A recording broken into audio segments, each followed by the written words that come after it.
Would you like to play some football?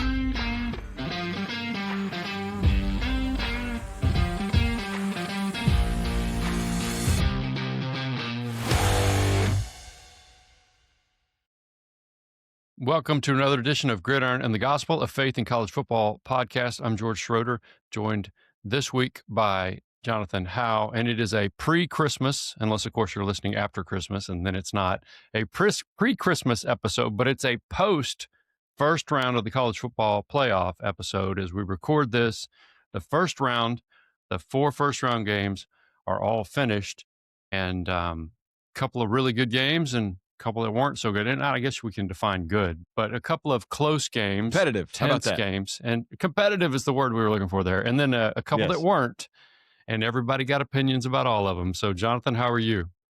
I'm good, man. I'm just ready for Christmas, and things are kind of, we're done with almost everything at church, with everything that's going on. Because church, I mean, obviously you're a pastor, you know this, busy time of year, December is. So we're about wrapped up with everything. Got one more thing that kind of like Christmas Eve service, but everything else is pretty much in the books, you know. So it's nice to be able to sit around on Friday night, Saturday, watch some football and watch the Tide storm back, man. Because people were writing them off, George. I mean, I saw a ton of stuff. Old takes exposed, cold takes, whatever you want to call it. But when it was 17-0, and I think for good reason, 17-0, they didn't look good, and then all of a sudden it clicked, and here we go. And they just stormed back. Kalen DeBoer got them going, and wow, Oklahoma didn't have anything in the second half. No, and there's some adjustments that were made defensively by Alabama, and given Oklahoma's offense, I don't think you had to adjust a lot, but there were some adjustments they made. And then Oklahoma's defense is obviously very, very good, but Alabama made enough plays to do some things. And I think, when you look at this, it all depends on which perspective you're taking. If you're on the Oklahoma side, you're like, there's like 2 or 3 plays that all happened. There was a drop on a third down pass where Mateer could have run for the third or could have easily gotten the first down. He chose to go deep, had the guy wide open, and he dropped it. Then on the next play, the punter drops the snap, which gives Alabama a short field for a touchdown. And then, of course, the inexplicable John Mateer couldn't have thrown that ball, any better if it was his own guy. Right. I mean, just this guy's running the wrong way. Maybe it's because their uniforms are so similar, and you just kind of, I don't know. But Indiana better take notes, because it's going to be the same thing next week. 17-all. Went from 17-0 to 17-all. And here's the thing about that. Oklahoma now is the only team in playoff history to lose 2 17-point leads. No one else has ever lost a 17-point lead, but Oklahoma has done it twice. In the playoffs. 0-5 in the playoff. And this is one they'll be kicking themselves about, too, because, you get out to a 17-0 lead and you feel like you're probably in halfway decent shape. But credit to Alabama on that. And that, by the way, the other game was the Rose Bowl, the 2017 semifinal against Georgia, when they were up big near the end of the first half and then gave up a field goal that really got Georgia going. And it wasn't a lot. They were up 14 instead of 17, but the momentum shifted. And then it was a double overtime, tremendous ball game. But the questions going in were, should Alabama have been in the playoff or not? I don't know that we can answer that. We can talk all we want about that. Neither team looks like a great team, but credit to Alabama for doing what Alabama does when they get in the playoff. They won the game, and now they get to go to the Rose Bowl. It's been 100 years since they've been in the Rose Bowl, but we'll see. I don't know. We're going to talk about Indiana and what that looks like maybe just a little bit here in a minute. But I thought it was a tremendous football game. Tremendously played. I guess maybe it was tremendously played by one team and then tremendously played by the other, but a really good football game. The atmosphere was great. I love that. I love the atmosphere. Really, all 4 home games had great atmospheres. And it's what we love about. That's the best thing about the playoff is the home games in my mind. But you're watching that game in real time, and I can't remember the text that you sent, but something to the effect of, I cannot remember what you sent when he threw that ball right to the other guy, but it was just wow, where was he throwing that ball? It was amazing. To the other guy. I mean, it was crazy because and then missed on the tackle. He could have knocked him out of bounds. I was a little, I I'd be a little upset watching film, I think, after that. I know he's upset about throwing the interception, but you can't let him get by you there, George. No, but hey, listen, it basically Alabama turned the tables on them because Oklahoma did similar things to them in Tuscaloosa a month earlier, including, Ty Simpson not making a tackle on a longer pick six. Yeah. That was pivotal in that game too. So, good for Alabama. We'll see what the Tide can do here going forward, but that was good. The other game that was a competitive game. One more thing. Yeah, go on ahead. The Alabama Yeah. thing. I don't know if we'll talk about college or the coaching stuff later, but I think this past week, DeBoer put out the thing saying, "Hey, I'm happy here. Basically, FYI, I'm not going to Michigan." Yeah, So he did. That Nobody believed it, or some people didn't believe it. So, well, some at people- no, 17 listen. nothing, I think they were packing his office for him. Well, that's like, the thing, why right? don't you reconsider this? He put that statement out, and some believed him, right, and others were saying, I believe him, George. yeah, well, of course you do. You're that guy. So I love that about you. But my point is, he may well have meant it in the moment. It could have only been the thing that you do as you're getting your team ready. It could have meant, if we lose, I'll talk to them, whatever. But the Michigan folks clearly didn't think it meant a ton. At least the fans, right? You don't ever know what the search committee or the guys making the search for the new coach think. But they clearly didn't think, the fans didn't think that it was any deterrent. What is a deterrent is that Alabama's still playing. I think that actually hurts their chances tremendously. While we're on that subject, Well, Kenny Michigan's Dillingham, still looking, by the way. Just yeah, throwing that out they there. are. That's right. But they're going to have to, if they want DeBoer, they're now going to have to hold on until after the Rose Bowl, at least. So I don't know if they can actually do that. Kenny Dillingham from Arizona State was another guy that people thought they might really go after, and he actually has signed back up with the Sun Devils. I don't think he was going anywhere. I mean, he's kind of the Sun Devil. Press conference? Yeah. He's calling for like $20 million. It's like somebody in Phoenix can stroke a check for $20 million. Yeah. Like, several somebodies in Phoenix can, right? Yes. No, good stuff though. I love the fact that he didn't go anywhere. Kenny Dillingham not going somewhere. And again, we don't really know what the ins and outs were of that, but him not going somewhere, I think is good for college football, staying at Arizona State. Now, 5 years from now, if the gap continues to widen between the SEC, the Big Ten, and everybody else, then he may go, maybe I should have struck while the iron was hot. But I love the fact that even in our current situation, he's like, man, I'm sticking with State U, in this case, Arizona State. Yeah. So, all right, Miami, Texas A&M. Okay. Our man Dean and Sarah left a game that offense forgot. Yeah, man, 3-all, right? 0-0 at halftime, and then all of a sudden, I'm like, is anyone going to score one of these things called a touchdown? And finally, in the final few minutes, Miami found a way. Malachi Toney got some redemption after that fumble at midfield. Both defenses were really good. So I'm watching that game. Tremendous atmosphere at Kyle Field. The Aggies have had a tremendous year, and then they cannot find a way to score a touchdown, and they lose to Miami. Dean and Sarah, co-host, was at the game, which is why he's not recording with us, because he's on his way back from the game. But he was at the game, and so as a Miami fan, I know he had a great time. But what was your immediate reaction to that particular, just to what you saw out of Miami and Texas A&M? Well, it was surprising that there wasn't more offense. Like I watched A&M just beat the brakes off LSU for a half of football in that game. Whenever LSU hung with them the first half and then just absolutely got smoked the second half. And then for them not to be able to move the ball, I know Miami's defense is good, but man, like they weren't doing anything. And we were sitting there going, is this game going to end 3-0? And it almost did. We were texting about that. It's just like, good grief, man. This is not the best showing here. And which is a little surprising because you've got some time there. You've got a couple of weeks to prepare. I mean, neither one of those teams were playing in a conference championship game, correct? So they've had time. You would have thought that but they just didn't look like they weren't clicking on offense at all. And I mean, kudos to the defense. I mean, defenses were great, but man, it just was punt after punt after punt after punt. And even whenever A&M, they got I think a turnover early in the second quarter, I think it was late first, early second, right inside, like red zone area. And, boom, just couldn't make a field goal. Miami, great job blocking the field goal. And then big turnover in the second half, Miami with the big pick and return it, and got a field goal, I think a field goal out of it. but they just could not put it in the end zone. It just was. Well, and Gosh, we saw the good Marcel Reed and we saw bad Marcel Reed, really. And that's sort of a Twitter or an X meme, but I mean, it's just and that's unfair. But we kind of saw it's back when.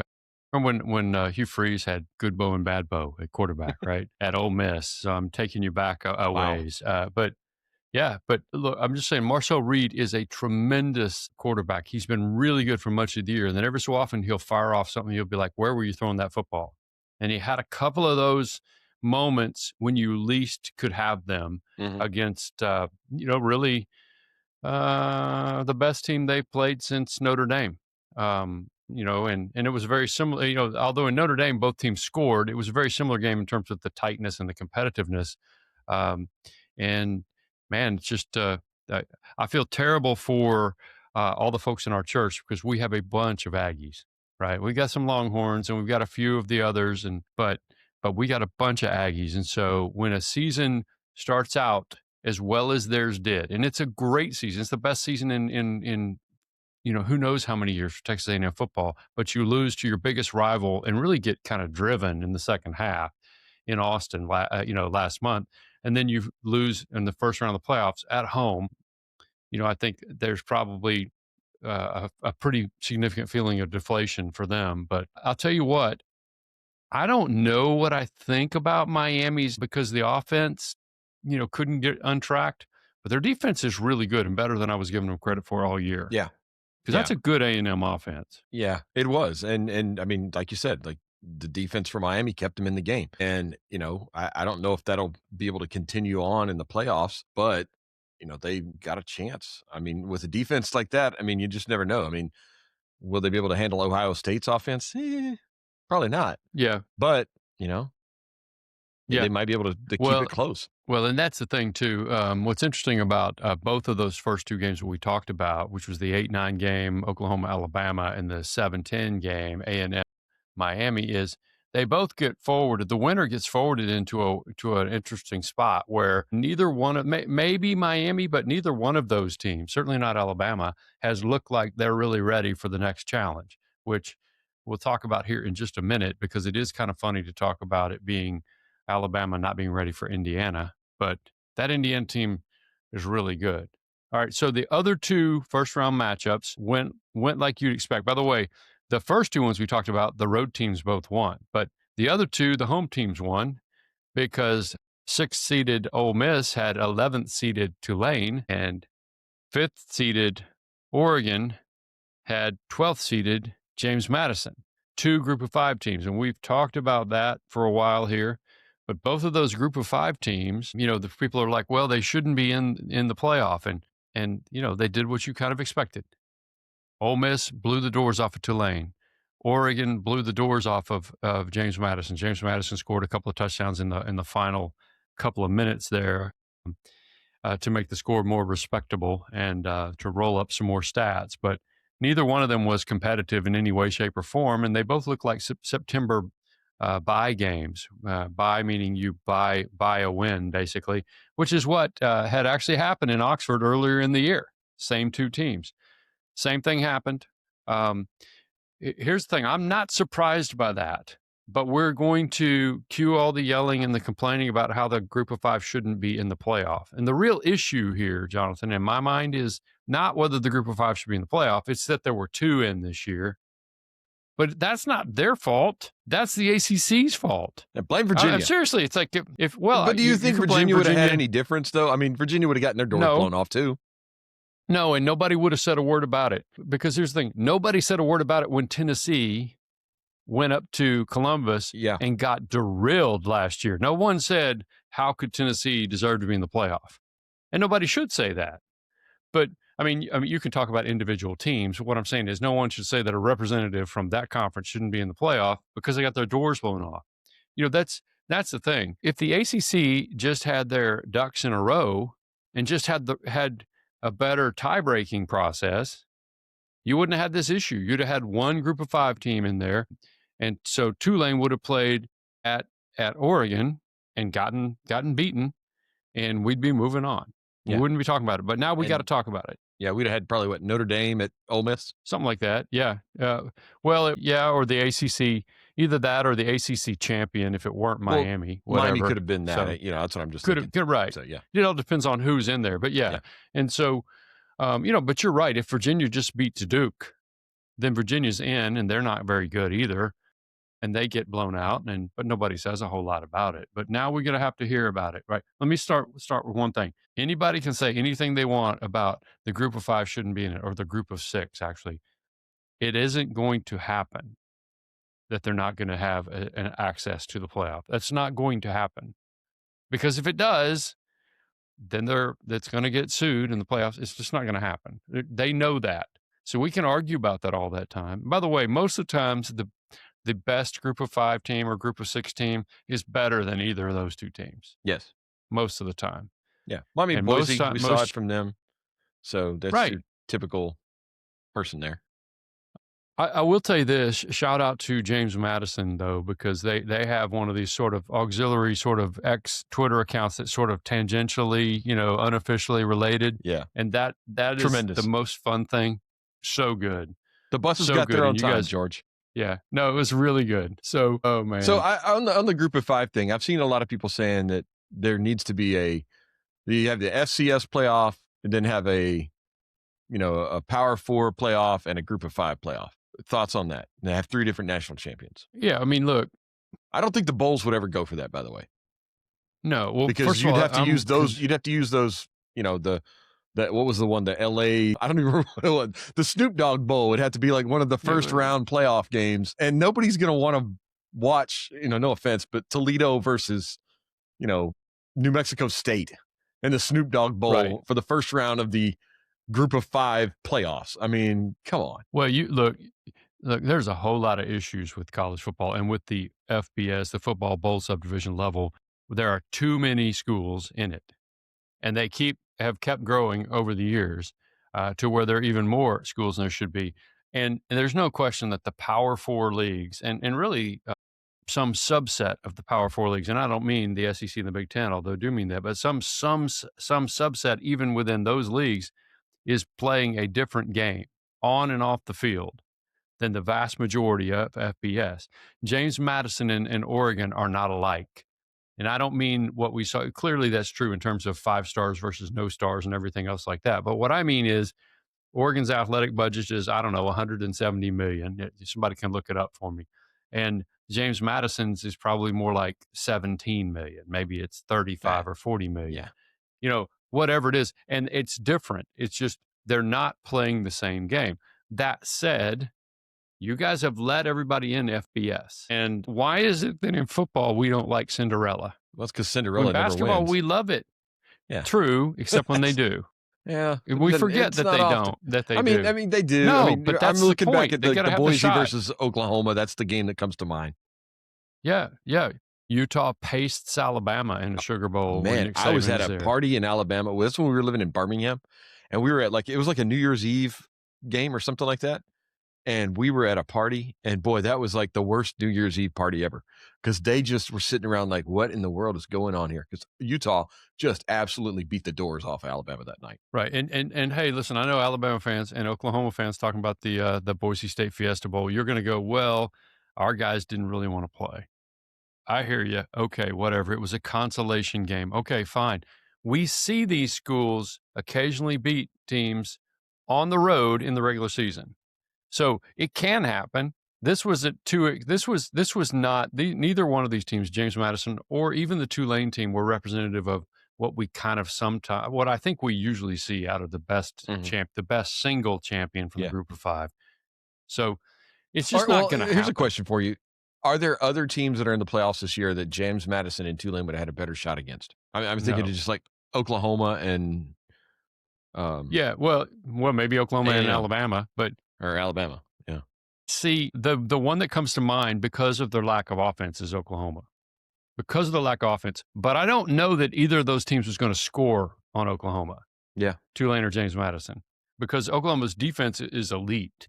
But because if you can't run off and leave somebody, which Oklahoma can't do, then you're susceptible to a broken play or a Yeah. big play and losing a game. Well, I mean, So they they could have struggled maybe played with those guys. with LSU last game of the season. I mean, like, I only know that because, I watch those games because my fandom. But, I mean, it's just like Right. you can't barely beat LSU and then expect to roll into the playoffs. And I think Oklahoma and A&M both benefited from scheduling. I mean, A&M, I think, Well, heavily. Oklahoma's was a much tougher schedule, but Yeah. but yes, but A&M, I think it's fair to wonder for sure how much of A&M's, because they didn't just drill everybody they played down the stretch, but I think they were pretty impressive. But they had, and that's the thing, got 16 teams in the SEC, 18 in the Big 10, excuse me, and you can miss just the imbalance of the schedules. You can have one team that's really pretty good that ran a gauntlet and got beat a couple times, another team that's really pretty good but looked great because they didn't play anybody. I'm not trying to say A&M wasn't great. I'm just saying we didn't know what they were because they hadn't played anybody since Notre Dame, as compared to some of the other teams in their own league that were playing much tougher schedules. Well, that's kind of what we saw with Indiana last year, right? I mean, they went undefeated until they ran into Ohio State in the championship game of the Big Ten, and then that really wasn't. I don't remember the score of that game, but I don't remember it being particularly close. No, But it wasn't that's a very competitive. different team than Indiana this year, though. Then they lost to Notre Dame, and really Notre Dame was clearly better. This Indiana team is different, and so maybe that takes us real quick. Yeah. To, So yeah, let's we look don't want to ahead. get so Alabama beats Oklahoma, and their reward is to go to the Rose Bowl to play Indiana, which most years you're like, all right, forward Alabama into the next round. This year, I'm not sure that's a great matchup for many teams, Yeah. but certainly Indiana's not good, for man. this Alabama team. Yeah. Yeah. Remember what Indiana did the last time you saw them is they beat that Ohio State team and looked really good doing it. I just, man, I'm a believer in this Indiana team. I was not a believer in the last one. They should have been in the playoff in 2024. That's true. I'm good for that, but because they earned their way in. But I wasn't a believer. But they've just gotten better. I think the only downfall possibly for them is just the moment being too big for them. Just not having that pedigree. It's different with all the transfers and everything, but like Indiana in the Rose Bowl versus Alabama, like in your mind, you go, well, that, like you said, that's Alabama every time. Right. But this ain't your dad's Alabama, and it sure ain't your dad's Indiana. No, but it's not. will Indiana like live up to that expectation? Because I mean, yeah, look, they're number one right now. Like that's a I wouldn't say it's a lot of pressure. I don't think Signetti will let it get to their head, but will they be able to live up to the moment? That'll be if they blow it out there in the Rose Bowl, it'll be because of that. Well, number one, you've got your quarterback is the Heisman winner. You've got all this everybody's saying great things about you for a month. And by the time you get to play again, a month, and sometimes layoffs hurt, right? I think we'll see. That to me would be this Alabama's team's chance. This Alabama team is, as you said, it's not your dad's Alabama team. It's not even your older brother's Alabama team. This Alabama team, good on them for winning the first round. Good, great that you got into the playoff. Good that you won the first round in Norman. I'm not sure I'm putting you past Indiana. Yeah, because 2 weeks ago you got absolutely drilled by Georgia. Well, struggled and struggled mightily through to beat Auburn. Yeah, right. Down the stretch. Down the stretch, they were not very good. They were clicking in the middle of the season, but they were much better in Norman than they had been. In that last 3 quarters against Norman, they were much better than they had been since October. That they had to go back to October to see them look like that, and so good for them. But I'm not. If we were going to make picks tonight, I would not pick them to beat Indiana, which is still an amazing thing to say. So the other competitive game was Miami and Texas A&M, and so that your reward, Miami, is to play in the Cotton Bowl on New Year's Eve, the first of these quarters, against Ohio State. So after that game, Miami, Texas A&M, yeah, what do you think about Miami versus Ohio State? That Miami's, like I said earlier, Miami's defense may be able to keep them in the game, but man, it's going to be tough. That Ohio State, I mean, they're a well-rounded team. They have good offense, good defense, and I don't know. I don't know if Miami's got enough to keep up with them, especially if the offense is like it was the other day. Yeah, no. Look, if your offense struggles like it did against Texas A&M, and Ohio State packs a defense with them. But if your offense struggles like that, this will be a fun, festive trip to Dallas in late December, and then you can go on back home because Ohio State will be moving Enjoy forward. the Lowe's Hotel. Let me just say this. I actually think that either Miami or Texas A&M would have had a better shot against Ohio State than either Alabama or Oklahoma would have had against Indiana. So in other words, I think Miami, I don't think they're going to beat Ohio State. I think they got a better shot against Ohio State than Alabama does, believe it or not, against Indiana. And I still can't believe I'm saying that. Yeah. So I know we've got some listeners that'll let me know how wrong I am after Alabama wins, and that's cool, no problem. So, but all right, the two teams that benefited or had to play the group of 6 guys, however you look at it, Oregon now gets Texas Tech in the Orange Bowl. Ole Miss gets Georgia in the Sugar Bowl. That's a rematch of a game Georgia won earlier in the year. The Oregon-Texas Tech game is maybe the one I'm looking forward to the most in the next round. I'm just going to tell you. I still think Oregon is I can't pick against Oregon in this one. Well, it's 5-4. That's a 5 seed versus a 4 seed. So it's not a huge thing to pick but Oregon. But I think Texas Tech's really good. I think Texas Tech's offense score? Is the iffy piece here. And I think Oregon's defense is occasionally a problem, but Oregon's offense is loaded with guys, and Dante Moore is really impressive. I think, and you don't get a true look at him against James Madison. No offense, JMU, but I think Oregon's really good. Now, the one time we saw them play that we paid a ton of attention, I saw them in person against USC, and they look good. But Indiana, shut them down at Autzen, right? Which is one of the reasons I think Indiana's really good. That and the Ohio State game is how you know. But I think this Oregon team, look, you wouldn't be wrong. You might be wrong. You wouldn't be far-fetched, I don't think, if you said out of all these matchups, Oregon might be the team I think could win the whole thing. I had said that the other day. Yeah. So I don't disagree. So, but I'm looking forward to that game because this Texas Tech team, they have a really, really good defense. I think that'll be fun. Ole Miss, Georgia, man, let me just say this. We haven't talked a lot about Georgia because they're just sitting and waiting with the bye. But Georgia, mid-season, even late season, I didn't think a ton of them because they didn't look like your older brother's Georgia. But by the end of the year, they rounded into shape. And what they did to that Alabama team, look, against Georgia Tech, they didn't look great. But what they did to that Alabama team reminded me of what you think Kirby Smart's Georgia teams do. And so, man, good for Ole Miss. Good for Ole Miss beating Tulane. Good for Ole Miss surviving the lane train exit and Pete Golding is now 1-0 and all of that. They've got a fun offense and everything else. I don't really know that Georgia's going to get beat by this Ole Miss team in New Orleans. Yeah, I don't really think that's if what so, I'm it's going to be. It feels like it'd be one of those 45-42 shootouts or something like that. I mean, I don't see 9-6 written over this game. How about that? Yeah, that's right.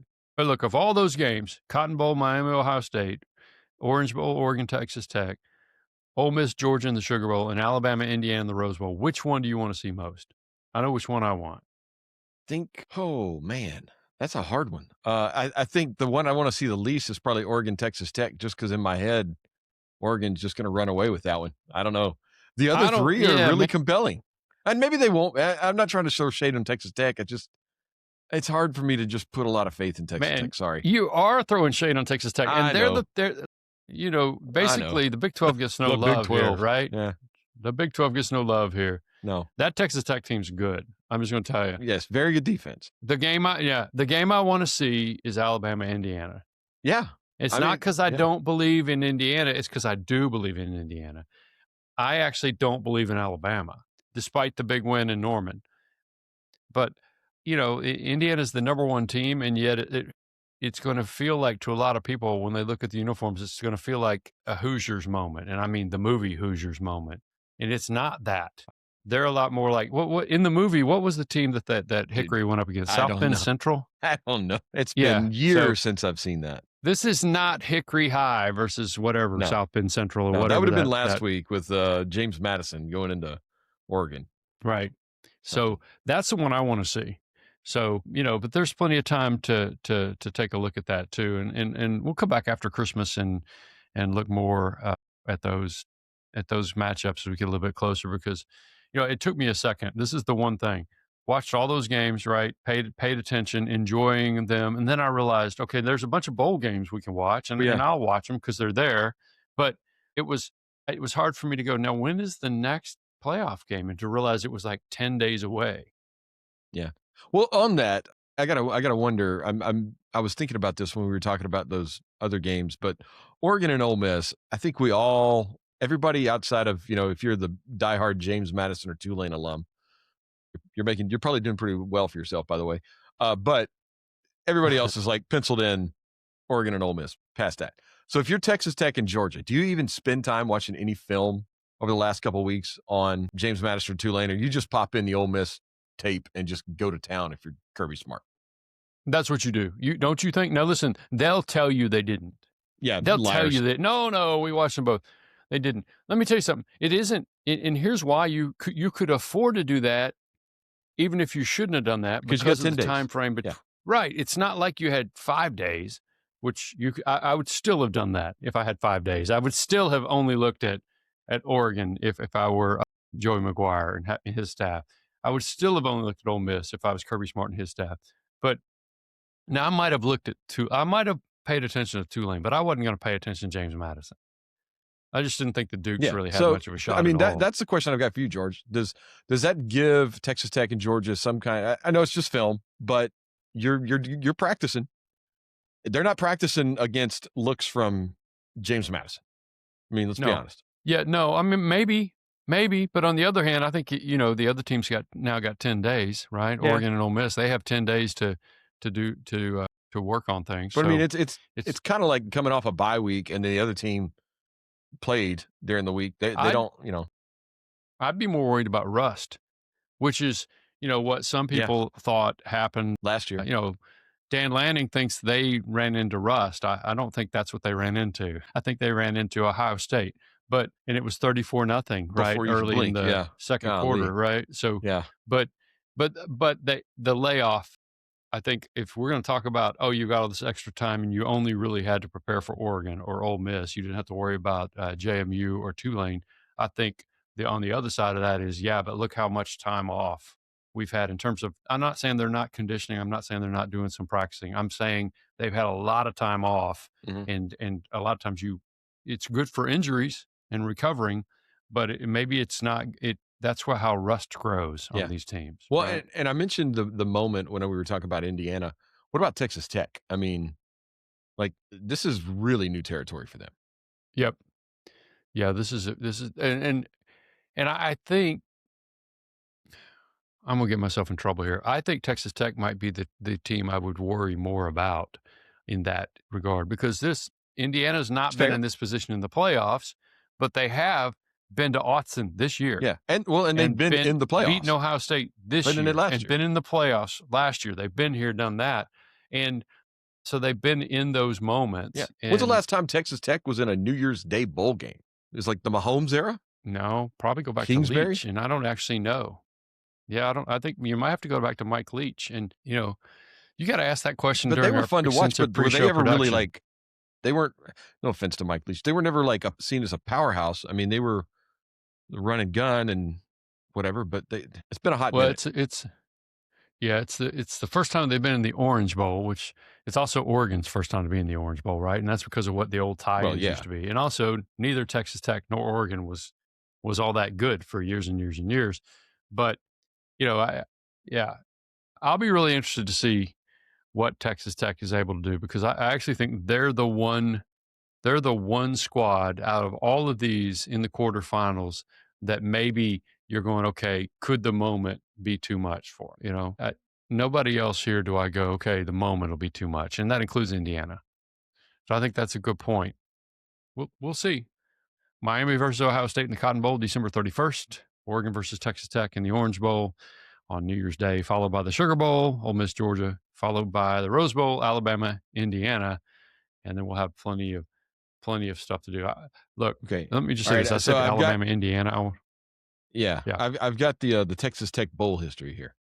So it'll play. All right, here we go. All right, so 24 was the Liberty Bowl, 23 the Independence Bowl, 22 Texas, 21 Liberty, 2017 Birmingham, 2015 Texas, 2013 the National University Holiday Bowl, in 2012 was the Meineke Car Care Bowl of Texas, which I think was in Houston. That's the Houston Bowl. The Ticket City Bowl the year before that's the old Cotton Bowl, the one that they actually play in, the Cotton Bowl. Oh, right. And then the Alamo Bowl, the Cotton Bowl Classic. So do we call that a big game? So the Cotton, so the Cotton Bowl 2009, they lost to Ole Miss. that was a BCS bowl game. Okay. That would have been the last time that they played in that. Yeah, so, and they played in it in Year's 2006 as bowl well. game. So 09 and 06, both under Mike the Pirate Leach. Rest in peace. That's right.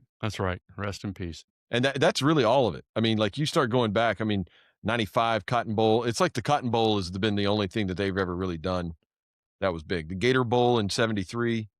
I mean, we're really stretching there, George. So yeah, it's been Gator a while Bowls since back they've in been the there. day. So yeah, Cotton Bowl 3 times since 2006. So this would be their fourth. What would you call it? New Year's Six right? bowl game. No, yeah. Well, here's the thing though. I am fascinated to see what Texas Tech can do, because they have been sort of sailing kind of under the radar in a lot of ways, except when people go, "Oh yeah, they bought a roster," and then the Texas Tech people get all mad about it, and I'm like, "Look, you're just playing the game." Yeah. Right. I mean, no one. That's not a negative. That's the new reality in college football, and you just went out and utilized the resources you have, which is a couple of oil billionaires, a lot of resources, who love football, including one of them who's a former Red Raider football player, and you've just gone out and bought a roster through the portal. Well, good for you. That's what the other guys are doing too. It's just that you're the new rich. See, Arizona State. That's right. So, see what Kenny Dillingham wants at Arizona State. That's what I mean. Kenny, you don't need somebody who can stroke a $20 million check. What you need is a couple of oil billionaires from out there. Yeah, in West Texas. Texas Panhandle. Yeah, in West Texas. So, all right, Jonathan, let's take a break, come back on the other side, and we'll talk about faith in Christ. And so we'll be right back right after this. And we're back, Gridiron the Gospel, a faith in college football podcast. This is the faith half, the second half, where we talk about our shared faith in Jesus Christ. Love football, love Jesus a whole lot more because he first loved us. And so, Jonathan, I'm grateful that you would join me this week, and we could talk about football and now Christ together. So, what's your favorite Christmas tradition? Oh, golly, you can put me on the spot now. I know that it's what I do. So I don't know if this is really, I guess it's a tradition, but like Beth early on, like she was like, I want us to be at home for Christmas. Like, I want to wake up in my bed in my house for Christmas. So, that's been pretty sacred. Maybe once or twice we weren't home for Christmas, but it's pretty sacred in this house that like Christmas is here. And obviously her being on staff and stuff as a minister to discipleship and students at our church and the churches we've been at, we always have Christmas Eve stuff. So that kind of necessitates us being around the house, so to speak. But I think it's just become something that's really sweet and precious to us that we don't have that travel, the hustle, all that the craziness going on. It's like, it's here, it's family, it's us. That's kind of our Christmas tradition. Man, I love that. And my Christmas traditions for our family, they're similar to that. And they've changed a little bit since I've become a pastor. And now you're like, oh, well, I've got responsibilities that I've got, around Christmas. I got to be here. You mentioned the Christmas Eve service, I think earlier at the time. I don't know if it was before the episode began, but so we'll have one too, 4:00. Y'all come on, Fairfield, 4:00, Christmas Eve you service. Have to be in East Texas service. Or wherever. We're going to do a candlelight service and try not to burn the church down, and it should be good. So, but it's a little bit different for me, but family is where it's at. But here's the question that I want to ask. And it's a rhetorical question in the sense that, Jonathan, I'm not asking you to answer it. I'm asking our listeners to consider it. When it comes to Christmas, what are you waiting for? What are you waiting for? And the reason that I ask that question is because we've been studying different things in our church this month related to surrounding the Christmas story, about the Christmas story. And one of them post-Christmas is Simeon, when Joseph and Mary bring the baby at 40 days old to the temple in Jerusalem to do sacrifices, to present him to the Lord. Simeon has been waiting to see the Messiah. It's Luke 2, verses 25 to 35, basically. He's been waiting to see the Messiah. And we see that he is a righteous and devout man who, so he's right with God. He's totally devoted to obeying God. And he's looking forward to Israel's consolation, which means he's been waiting expectantly for the Messiah. And it had been 400 years since God had last spoken through a prophet and promised the people that a Messiah would be coming. And so I think a lot of people probably had stopped looking, stopped waiting. They didn't know when this was going to happen or even if it was going to happen. But Simeon, this righteous and devout man, was waiting for the Messiah to come back. And more than that, the Holy Spirit had said, you're going to see the Messiah before you die. That's an amazing thing. So he was waiting expectantly for that. And then one day, the Holy Spirit, it says, guides him to the temple, says, time to go to the temple today. I don't know if he knew that meant that he was going to be able to see the Messiah or not. But once he got there, in walked Joseph and Mary with this tiny little baby, and he realizes this is the Messiah. This is the Messiah. And I love what it says there, right? It says, Simeon took Jesus up in his arms, because that's what you do. You cradle a little baby, right? And he praised God, and he said, verse 29 of chapter 2 in the book of Luke, now, Master, you can dismiss your servant in peace as you promised, for my eyes have seen your salvation. There's a whole lot more there, but he basically said, I have seen it. Now is the time. I don't need to know anymore. I can go on and die in peace because I have seen your salvation. I think one of the neat things about that is he didn't say, I've seen the Messiah, although clearly he had. He said, I've seen your salvation. He knew what it meant. And I love that. I just love that. And so, my question is, what are you waiting for when it comes to Christmas? What are you waiting for? Are you waiting for the presents under the tree? Or are you waiting for God to do something for you? And when you see Jesus, what do you see? That'd be my second question, I guess. When you see Jesus, what do you see? Because we don't really know what Simeon thought the Messiah would be when the Holy Spirit promised him, hey, you're going to see him. The Jewish people thought maybe the Messiah will come as a king. Maybe he'll be a military commander. And then, when Simeon was around, the Romans had been oppressing them. So maybe this military commander will come and overthrow the Romans. Maybe Simeon thought he'd come down, he'd just sort of appear from heaven. But instead, he sees him he's this normal little baby. And yet what he sees is salvation. He sees salvation. And so I just love that. There's a whole lot more to that, obviously, than that. But what are you waiting for? What is it you really want out of Christmas? And by Christmas, I don't mean I want the new iPods, which you clearly need, Jonathan. What I mean is, what do you want when it comes to Christmas? What do you want when it comes to Christmas? And when you see Jesus, what do you see? Who do you see? And my prayer is that we'll see, and all of our listeners will see salvation, and they'll embrace salvation. Because if you keep going, he says this salvation is for everyone, Jews and Gentiles, which was, even though that was predicted and prophesied in the Old Testament, was still a little bit shocking during his day. But then he goes on and he tells Mary, this child is destined to cause the fall and rise of many in Israel, and it'll be a sign they'll be opposed. He says the thoughts of many hearts will be revealed. And basically, I was reading from Paul Tripp, who does a tremendous Advent devotional, and he said the dividing line of history isn't social or history or economic or whatever else. The dividing line of history is Jesus. And that's what he's saying. And so you can either see salvation and embrace salvation, or you can reject and oppose. Those are your two options. Embrace or reject. And so my prayer is that when you see Jesus at Christmas, you see salvation and you embrace salvation. That's what's on my heart this week. That's great, man. As we go to Christmas. Yeah. that like a preview of your Christmas Eve message? No, that's Or is that next Sunday? that's a tiny portion of what I actually preached this Today? morning. So Okay. yeah, It's good stuff, man.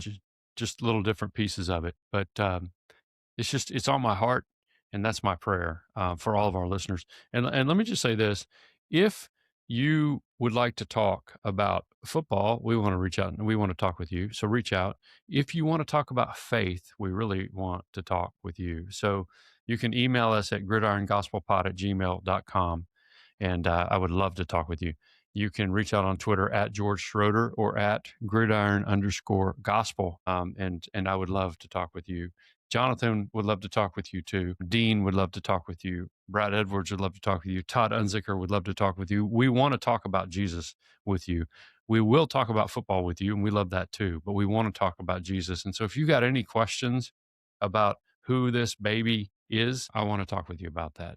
Don't miss the moment, okay? So that's pretty much what we got today for this week. We just wanted to give you a little bit of content as we head into the Christmas season, as we head into Christmas Day. And some of you guys are going to go over the river and through the woods to grandmother's house. I understand that's a Thanksgiving song, but it works for Christmas. And so maybe you're listening to us on that. You can also find us on YouTube. If you search for Gridiron and the Gospel, you can find us right there. Visit us online at gridironandthegospel.com and find us at whatever your favorite podcast platform is. You can rate, review, and subscribe. That really helps, and we'd appreciate it.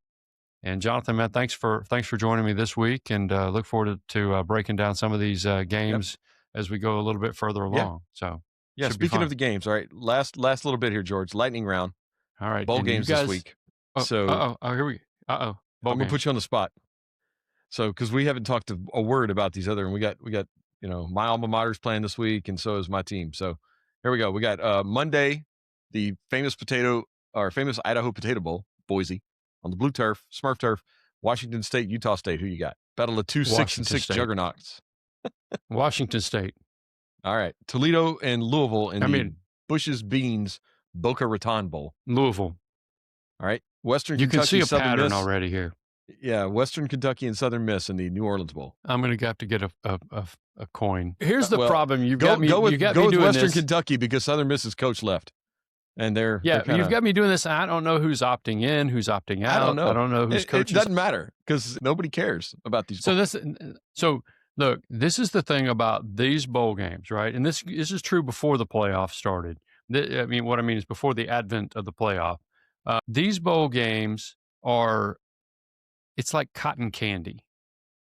It's like cotton candy. It tastes good and everything else, and it melts away, but you enjoyed it, okay? Yeah. It doesn't really matter. I know it matters to the teams. It matters to the fans, but it's stuff I'm not going to miss. I'm going to have it on in the background, and I'll pay somewhat attention to it.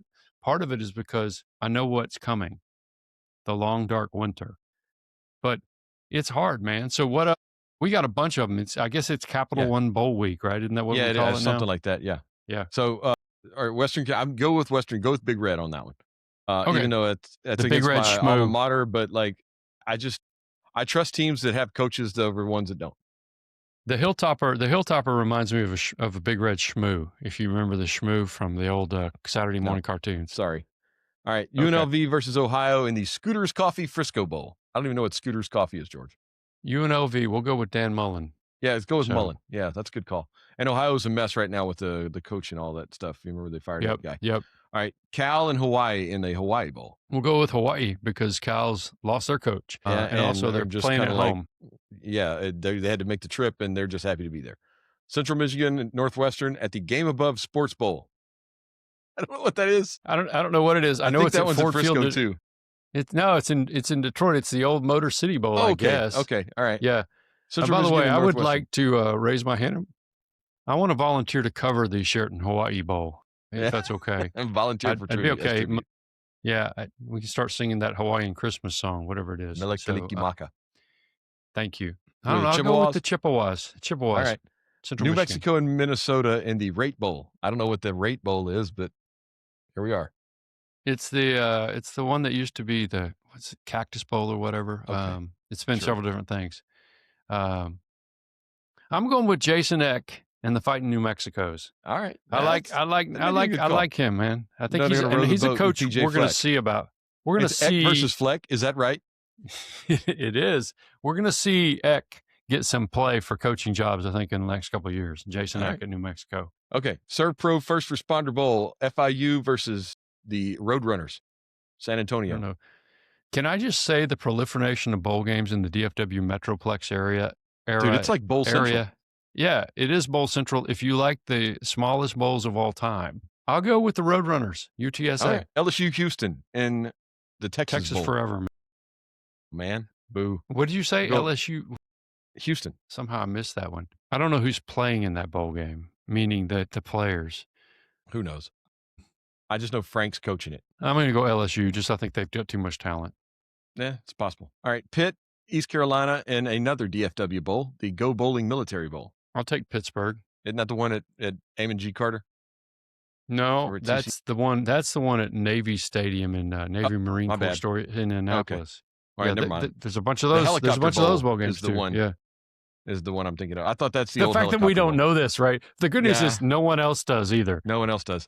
All right, the Bad Boy Mowers Pinstripe Bowl. I know where this one's being played. Penn State and Clemson. Yeah, because nothing says Bad Boy Mowers like New York City. Yes, right. And in the That Bronx. makes me think of the big zero-turn Does mower. anyone in the Bronx own a mower? They don't own Let any alone a mowers. Bad Boy one? No. Yeah. Nobody has a yard. No, that's exactly right. Give me Clemson in that one, by the way. Yeah. They got a coach again. Yeah, I'll take Clemson too. All right, UConn and Army, the Wasabi Fenway Bowl. I'll take UConn. I mean, Because quietly. when I think Boston, I think Wasabi, George. Yes, there's no question. One if by land, two if by sea, Wasabi. That's how that goes. So, Georgia Tech could be all right. Now this should be a good one. Georgia UConn. Tech, BYU, and the Pop-Tart Bowl. Did you see the helmets? I did not. They have sprinkles, good? like the stripes. Both of them have a stripe down the middle, and they've done like Pop-Tart sprinkles in the stripes. And people are mad because Notre Dame not being in it cost us the opportunity to have those gold domes with the sprinkles all over it. Yeah, Notre Dame. This will be the highest rated non-playoff bowl game out there. There's no question. And this is what you can do with bowl games is you can create something different around a bowl game that is essentially one of the meaningless cotton candy bowl games I was talking about.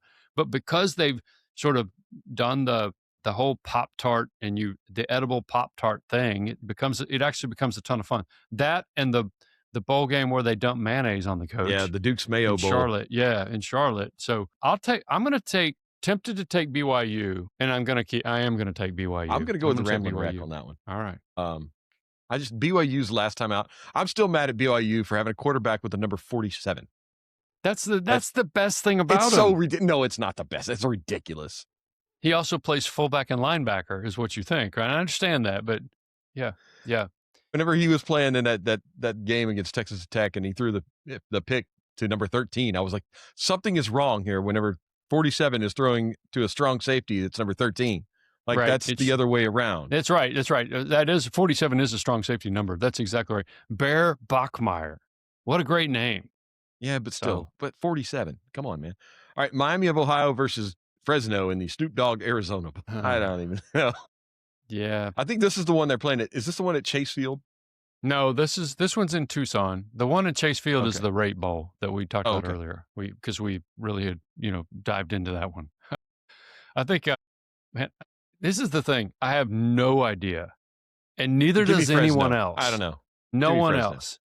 I'll take Miami just be on the other side. The ghost of David Carr or something. I don't know. That's right. North Texas and San Diego State in the Ileta, New Mexico Bowl. Yeah, that's played at New Mexico's home stadium in Albuquerque. Listen, I know North Texas is that like a punishment or is that a reward for a good season? Hey, welcome to Albuquerque. Man, both of our listeners from New Mexico are really unhappy with you right now. I've been to Albuquerque, George. Y'all, I'm sorry. I have two, and I'm sorry, and I will make it up to you when I see you, whenever that is. So I'd like to pick North Texas, but here's the thing. Eric Morris went on to Oklahoma State. He's not coaching. They're in disarray. Again, go with the team with the coach. It's so hard to know. Yeah, San Diego State. All right, Virginia, Missouri. That should be a good one. Gator Bowl. Yeah, I'll take Missouri on that. I just wasn't impressed with. Yeah, I wasn't impressed with Virginia. They had a good year, and I'm glad for them. I think Tony Elliott's done a nice job in building the program, but It's the yeah, ACC and you lost to Duke. I can't pick you in a bowl game. that's right. I don't think Missouri's any great shakes. Don't get me wrong, but they've got more. They've got more. They're going to put more on the. Of course, we don't know who it is, but we don't know who's playing and who's not. But they can put more talent on the field than Virginia can. That's all I'm saying. Yep. All right. Well, that's your other slate of bowl games this week. And we got that'll be yeah. And then next week we got a bunch more, right? So Yeah. but yeah, no, Several. that's good. A lot of bowl games is what you're saying. Yes.